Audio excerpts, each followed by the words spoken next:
The World Wrestling Federation. For over 50 years, the revolutionary force in sports entertainment. Well, men on the are you ready? Well, here we go.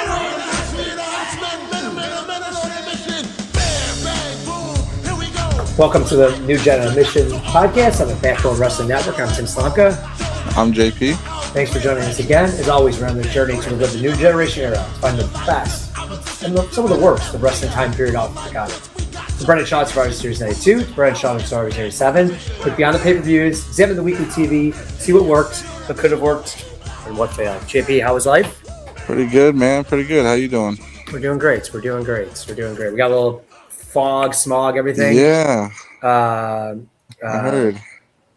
Yeah. A little smoke. It's crazy. Where did that come from? I was listening to ESPN Canada. Chicago, and oh, really? It's like it was like Canada wildfires, and just like it happened a couple years ago, and not that it doesn't happen like every once in a while. Yeah, because we just have so much ranges. But like a couple years ago, it was bad, and then we like went to a Cubs game at night. I was like, that wasn't bad. Like today is rough. Like you walk outside for 5 minutes, and you are breathing heavy. The air quality sucks. It sucks. Yeah, I'm like, all right, because a couple years ago, we went to the Cubs game. I was like a little nervous. We brought masks. I'm like, we don't need masks today. Right. I'm like, I go outside to walk to my car, like 10 feet away. And I'm like, ooh, huffing and puffing. Oh wow. So it's rough, and you can't see more than like 2 blocks. Like it's crazy. Somebody had the right idea trying to light Canada on fire, though. So yeah. I don't know. Canada's pretty great. No, but I'm just the wildfires are nuts. Right. Yeah, no. It just, I don't know. I listened to ESPN Chicago, and they were talking about all the smoke, and they were saying wildfire, but then I looked up Chicago wildfire, and I didn't see anything. Yeah, it's far away. It's just like caught in a wind current. But, right. It's crazy. Like you cannot see 2 blocks away from you. Oh, that's like wild. I was in my gym, and like I'm on the 6th floor of the gym. Yeah. And you usually can see like downtown clear. You can't see the expressway that's across the streets. Holy shit. It's crazy. I think JT posted one of the posts. Like anything you see is real. It's legit. Oh, so it's across like the whole north. Yeah, north. Yep. All the way there. Wow. Yeah. We catch the bottom of it, so it's not that bad. Yeah. Like it's way worse than like Wisconsin, Minnesota, but right. Yeah, it's rough. So Damn. we're hoping for some rain tonight to break up the clouds. Right. Yeah, that'd be good. Yeah. All right, so we move to your house then. Yeah, something less smoky. Less smoky, yes. In Your House 3. We're here. We did the build up. This is in Saginaw, Michigan, in the Civic Center. Really small place. Yeah. They're gonna have it. What's good about these inner houses is they have 4 dark matches. So I'm just go through them. I didn't find any of them online, so I'm sure they're all 5 stars. But we get Hunter Hearst Helmsley versus Spot 2. We get Goldust debuting versus Bob Holly, his first match. We get Ahmed Johnson debuting, which is crazy. Oh, shit. Yeah, in a dark match. He beats Skip. There's been no buildup of Ahmed Johnson. So I don't know if it was a tryout. I know he's a Bill Watts guy. Yeah, right. So I don't know if it was a tryout or if it was – because I don't think he's – I don't know if he's on TV yet. No. I think this might have been a tryout. And then Taker in the main event sends everyone happy by beating Mabel. So you kind of get that. So kind of the way these dark matches happen was they would get a couple early to get the crowd right, do the 2-hour pay-per-view, and then always send the crowd home happy. And they would tape it for, the VHSs and stuff like that. So, yeah, the Coliseum home. Yeah. And stuff. So those are dark matches to start off. So we go into Inner House 3. Like we said, the big one of this is that there's going to be all the titles on the line. So we have a bunch of singles matches. We have a bunch of debuting guys that haven't been on pay-per-view or have only been on one pay-per-view. So a lot to go through here. And a pay-per-view I probably have never really sat and watched. Maybe I watched it in 95. But this isn't one where I would ever select the network compared to some of the others. Final Four I've watched. Some of the ones where you kind of pick out. I just never have sat down and really watched it. Same here. I don't think I know I've seen the main event and I know I've seen the Bret match. I don't think I've seen the whole pay-per-view. Yeah, I was like, oh yeah, I've seen the Savio Vega match, or because of Waylon Mercy, right? So I know, I know it's on there. Mm-hmm. Right. I've seen it, but yeah, I don't. remember watching it. It's just one I never went out of my way to look at. So, do you want to start first with Waylon Mercy? I feel like that's your guy. Yeah, And maybe just to add that we get Jim Ross on commentary. well, yeah, that's I was gonna add that's a major plus. He adds like I don't know, he adds some like validity to the product instead of just King and Vince, who doesn't know what he's talking about half the time. Like, he knows how to sell the stories, but he doesn't know what's going on in the ring. And King's not really that guy either, so you kind of need a Ross to level it out a little bit. And he does that. So, I mean, we'll see going forward King and Ross build their chemistry up. And I feel like, it starts off a little with King like ribbing him and Ross just taking it, and then eventually that becomes what the relationship is. So, so we do start with Waylon Mercy versus Savio Vega. I think this was a good choice to be the opener if you're gonna, have an opener out of these list of matches. So Savio is a pretty over babyface at this point. They do like this match though was not a very good match. Like there's a very slow start. You could tell Waylon Mercy's not long for this world. He's done for. Yeah, I couldn't believe it. How bad he is. Oh man, he is cooked. Like the character is so good. I wish he could have been like a manager and been like some kind of like cult leader or something. Kind of like the Wyatt family would eventually be, but and been a mouthpiece or something. But because he could add value there, but in the ring he is rough to watch. Like one of the roughest we've seen so far in a pretty down year. So that's saying a lot. He can barely walk.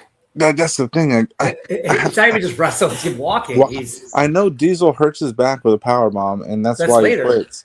Right. So it's like how bad, he was already that bad. So how I don't know. Something must have happened where, he's already just this slow, or maybe his body's just beat up. I know he's like a football player, and I think he played for University of Georgia, and he was in Japan a lot, so maybe he's just got a lot of miles on him. He's a taller guy and a little bit overweight. Like, well, he's not. I don't know if he was always overweight, but like the white isn't helping him. It's definitely showing up.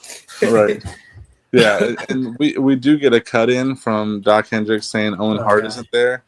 So that's going to affect the main event, obviously. And I guess Owen was running late in real life, I believe. I meant to look this up in the Observer because I did listen for my research for this. I did listen to the Place to Be podcast episode like 50 or something like that. Mm-hmm. And they talked about it, but like they were like, well, I wonder what really was supposed to happen. Like if he wasn't going to be late, like what was the plan? So I meant to look it up in the Observer. I'll see if I can find it. So we got that looming in the background, affecting the main event. But then we get like this random spin kick from Savio to get the win. So very sloppy match. On paper, I thought Savio was good to start off with because he's over with the crowd, but in ring, this didn't really do anything. The two styles didn't match. I don't know why these two fought each other. I guess it was just a throw it out there kind of thing. But at least Savio got a win and can kind of climb up the ranks as a babyface, I guess. So yeah, we have that. I do like Savio's music to kind of start. It's hot music. Like an opener, you want like good music coming out. Right. Like Tatankas or something like that to like really get the crowd pumped up as you get into it. So I like that. His gimmick, though he can't walk or anything, his gimmick is good for that kind of like thing. Cause like he can really overplay, oversell, like I can't walk and stuff like that because of his gimmick. Right. I got the mid-match. Doc is so annoying. It's like it ruined everything. He does. We get Vince's tremendous maneuver overdrive in this match too, because there's so many starts and stops to the match. So like everything he does is like, oh, tremendous. Just try to build it up. It's like, no, it's because one of your guys can't walk. And the spinning kicks fights to end. It's just weird because Savio Vega has been. I thought he was donezo. I mean, like I thought he would have been done because of that push with Razor and kind of was on Survivor Series or SummerSlam. Like he hasn't really been mentioned as Razor's friend anymore because that's kind of the kid now. And then he gets the win over the new guy. Kind of weird. I like it starting off with the win. I hate heels winning in the opening match. Yeah, it just the crowd up wrong. But it's just a weird match to kind of debut of Waylon Mercy. And he's knocked outs. Yeah, Savio is kind of a microcosm of the whole roster right now. Like, you have a bunch of guys you don't know what you want to do with. He is. It's weird, right? So like, there's this. I don't know if you want to call it jingoism or what, but like in the mid '70s to like early '80s, WWF thrived with like those ethnic baby faces, and I think like Pedro Morales, Bruno, Putski, Stasiak, all these guys like they knew how to book those guys because they were in New York and they had those crowds to cater to. Yeah. So I think it works with Savio because he's Puerto Rican and they kind of know how to handle that audience. Like, they push him as a babyface, but they're not going like full in with him, even though it's not the same era. Obviously, they're just not worldwide yet, so they're kind of still in that mentality, I guess. He's a good worker. You know what I mean? Like, I love him. I love him so far. Yeah, I think he's great. I think could be much more, but they're just not going to give him that chance. Yep. And then we get the next match. I don't know. Do we want to bring up, like, we have a lot of these interjections with Doc Hendricks, right? Where he's back with Jim Cornette. He kind of does all this different stuff with Jim Cornette. So like, the storyline is that they don't tell you why Owen's late, but Owen can't be found yet. He's not in the arena. So Gorilla Monsoon is basically saying, Jim Cornette, the match is happening. And then after the second one, he says, I'll let you choose a replacement. So throughout the night, Jim Cornette is trying to either argue with Gorilla Monsoon, or he's trying to, sorry, my dog's barking, or he's trying to find replacements. He's trying to find Sid and Mabel and a bunch of different people for replacements. So, right. That's kind of the storyline that we're kind of going to skip over because it kind of goes in between matches and stuff. So there's just a lot of that. It's a good storyline and gives it throughout the show. Yeah, and just while you were saying that, I just Googled it real quick. Owen Hart was genuinely late because his wife went into labor. So that was a real thing. So they were in real life scrambling, live on pay-per-view to figure this out. Which makes sense why Doc interrupts the one match. Makes right. sense. Yeah, it's just interesting to note what the original plan was for this match. Right. I assume it was some type of smudge finish. Or the same thing was going to happen. The Bulldog came in and they pinned Bulldog. Something like that. Yeah, it's weird too because, Diesel being from Detroit, like Michigan in real life, they want to give him his big moment or whatever. But yeah, I wonder what they would have done.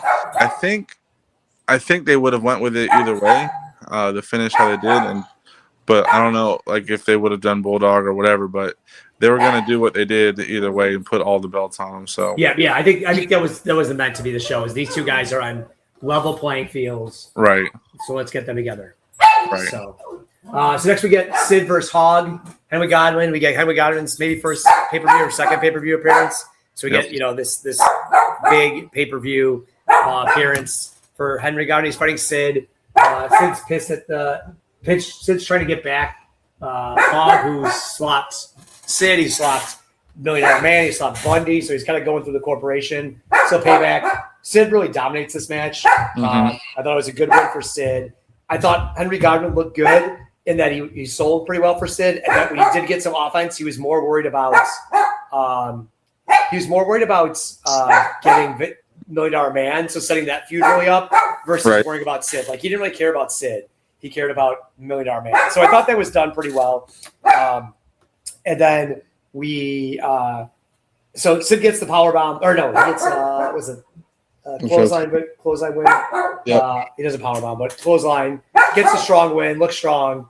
And then they kind of go to after fight, which kind of again makes the corporation look crappy. They try to slop Henry Godwin. Of course, it backfires when Bam Bam comes out, and $1 Million Man gets slopped again. I mean, $1 Million Man's a champ for doing it, but we got Kama and Tatanka coming out. It's like Henry Godwin hasn't been elevated, and you need 3 loser corporation members plus their manager, and they still get the back shirt on. They need to win something. They're so pathetic. Even though Sid won this match, they look like just doofuses all the time. This is why I wish the corporation was actually decent, because this would have elevated Henry Godwin if the corporation meant anything, but they don't mean shit. And it's him doing that really doesn't. It's just embarrassing for DiBiase. It doesn't raise Godwin, because Godwin's another guy I think could be elevated and be something, but I don't know. Maybe it's just like the different era. Like I feel like Godwin could have been like a good guy in the '80s or something. Yeah. Same thing with Savio. Like they could have really stood out in the '80s as like '80s baby faces or something. But maybe it's just the era they don't fit in. So from there, yeah. Okay. So we had a Haas match with Sid and Godwin, and then we kind of get another Haas match back to back with British Bulldog and Bam Bam Bigelow. A slower match to start, but at least Bulldog is working pretty solid. Like you can almost tell Bam Bam's not long for this world either. He's just not. He don't have that same spark. And I know, like reading and stuff online, like this is when he was really going at it with the Click.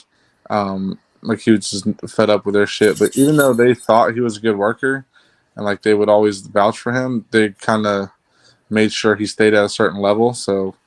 You go from the first 3 months of the year we're raving about Bam Bam to, now he's fighting the Bulldog on the third match of it in your house. That's a very forgettable match. Like the finish comes to the spot where like Bam Bam runs into the turnbuckle and Bulldog kind of just power slams him out of it. So solid little finish there, but keeps Bulldog strong at least. And I will say Bulldog's been kind of working his ass off ever since he came back. Like he's putting a lot of effort into it. I don't know if maybe they told him he's going to get like a run in the main event or what, but Yeah. he seems to be kind of motivated at least. Well, they got him rid of the loser, Lex Luger, so that helps out anyone. Right. So Right. That definitely helps out. Yeah. Yeah, he looks motivated, looks good. The haircut helps. Getting out of the LA Powers helps. Which, Right. again, I don't think he was bad in. It's just that team served no purpose. So Right. good on And him. the only thing that stood out to me is to have this match right after the Sid and Henry Godwin match. It was like two slow and plodding matches back to back. Kind of took it down a notch. And just a little long for this one. Like Right. Bam Bam doesn't need to go this long. It was just a little long. I think they could have made Bam Bam still look strong. Maybe have Hedwin Godwin come out during the middle of it because you kind of get in at mixed feed, but to come help him or something, and just kind of random Bam Bam just kind of loses. Like Right. Main event. And then I can't remember if it's here or they've just been talking up that, on Fox they're going to play the WrestleMania Rewind with Bam Bam in it, and they're just like jobbing him out all the time. So Right. it doesn't make that match look any more appealing. Like Exactly. he barely beat like the biggest loser of a loser corporation. Anyways, so so very good. So then we get Bob Backlund out. I had no idea this was coming. Me either. And so you get Backlund coming out. I was like, he's still campaigning. What a waste. I mean, I assume he got paid. Like, what a waste of money. Like, they're trying to save money, and they pay for Backlund to come out here and just talk nonsense. I do like him paired with Dean Douglas. Like, he's done this. He does this a couple times. But they cut him off with a big pop for Razor Ramon. Well, out comes Dean first, who has got terrible music, just scratching chalkboards. Huge pop for Razor when he comes out.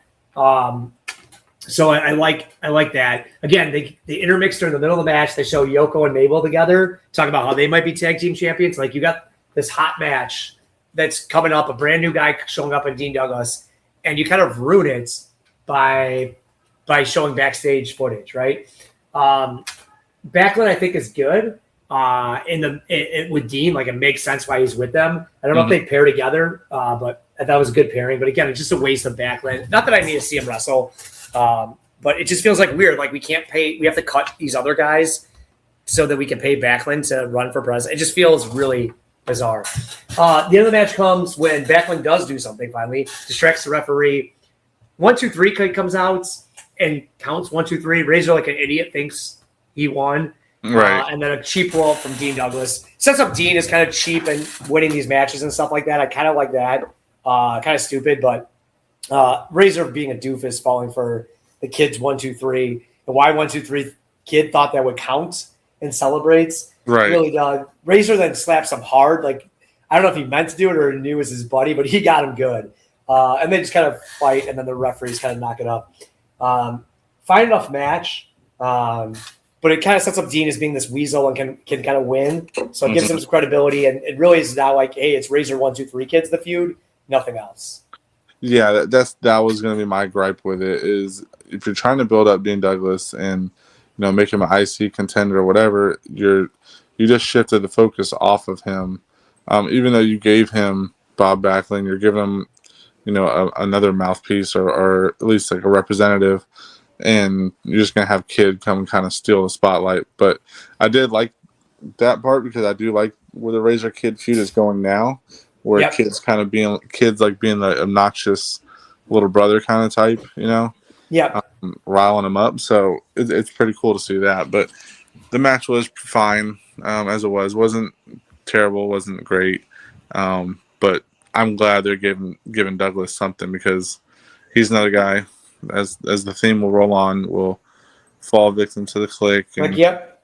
they're just not going to let him elevate. Even if he is good in the ring, they're just not going to let him elevate. So Yeah, I mean, I think Dean Douglas throughout his career has also shown he's a bit of a problem at times. Yeah. So I don't think we could say, oh, this is only the click, but it's just a reoccurring thing. So yeah. And then from there, surprise, surprise, another guy that falls victim to the click. We get Jean-Pierre Lafitte versus Bret Hart.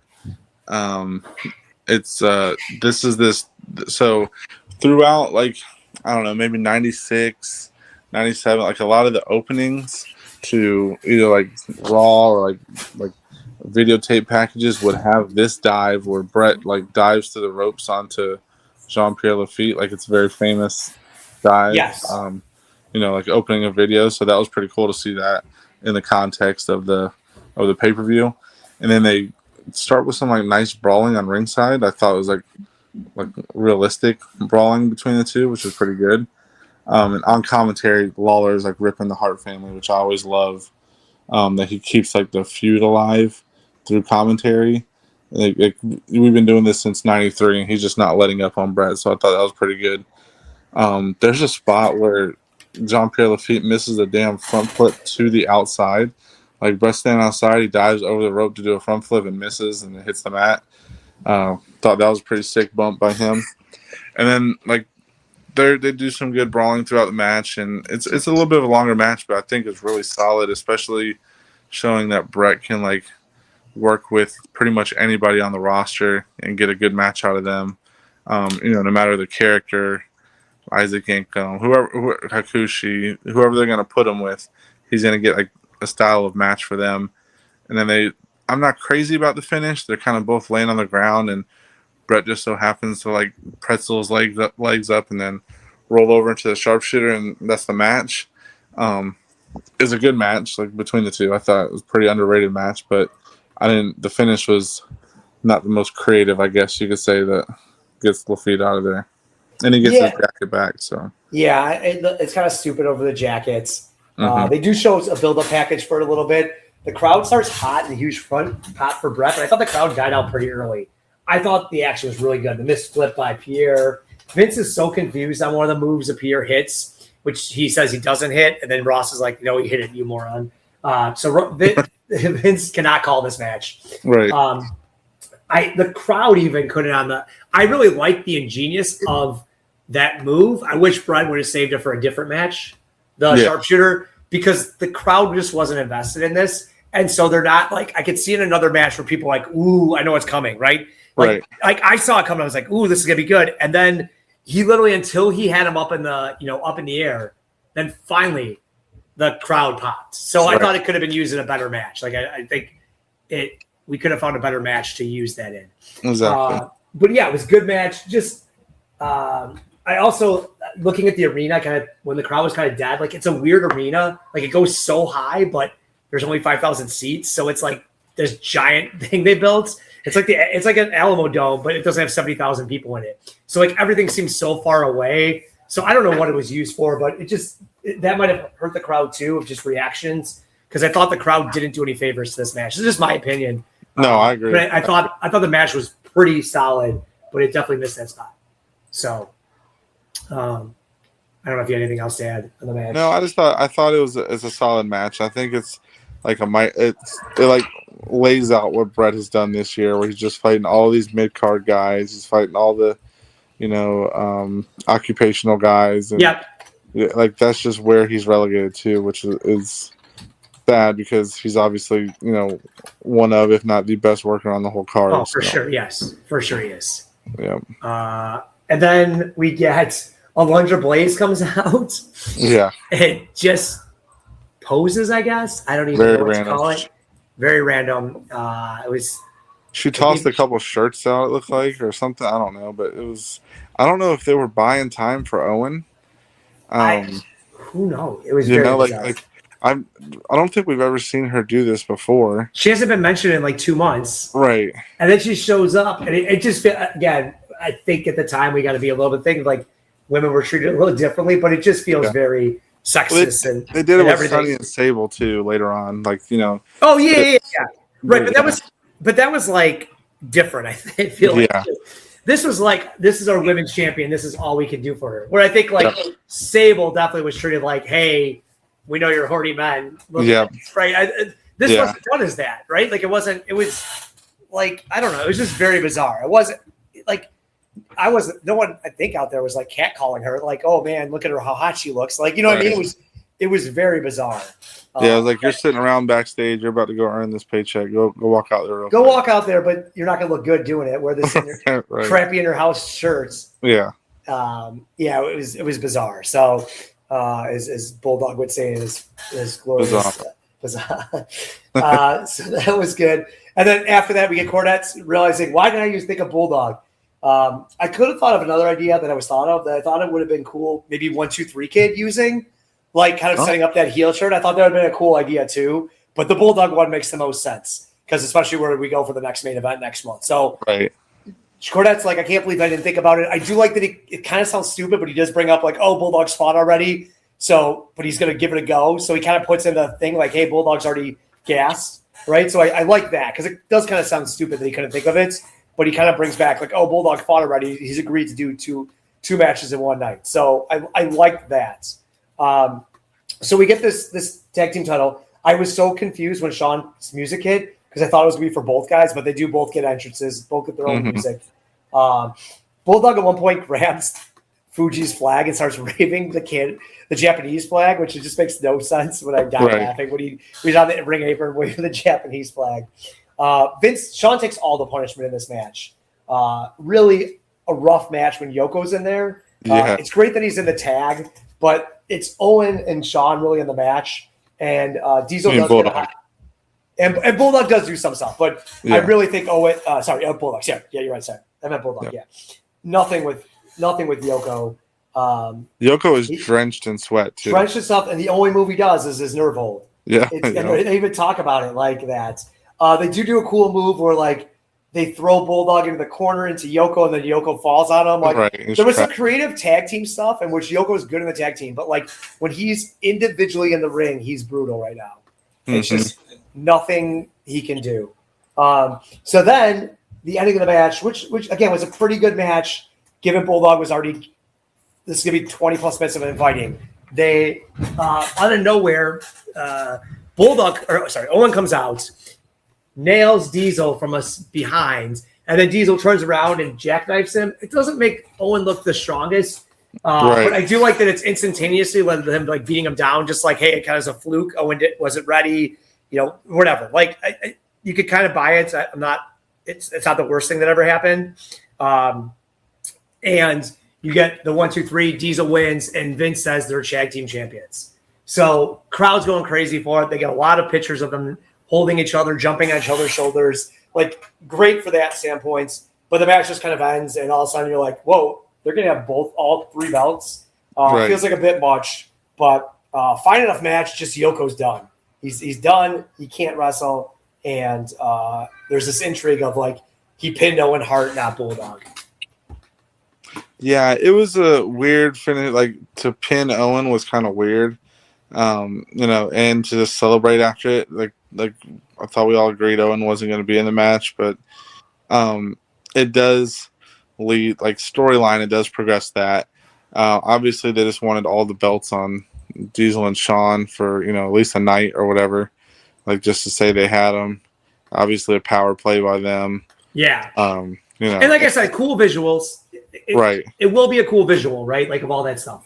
Well, so apparently this is what like pissed off a lot of the locker room too, was that they made a power play for the belts, and that's why they were just like, okay, we're just gonna do it for the night, and then we'll see what happens on Raw. But yeah, so I guess that's how they had to get there, was to explain it this way, with Owen. But what if like you said, like what were they going to do if they didn't? They had to be Bulldog or something, because I imagine Bulldog came out because he Right. fights Diesel next time. I imagine Bulldog was supposed to come out, right, and Diesel pins him instead. yeah, because what Right. if Owen made it in time? Like, Yeah, right. I think that's what would have happened. Right? Yeah. Is that like because that sets up their feud? I'm guessing. yeah, But they yeah, I would agree. But who knows? It would be interesting. But yeah, I mean, it is a cool visual, to see all the belts on the guys, and they are over with the crowd.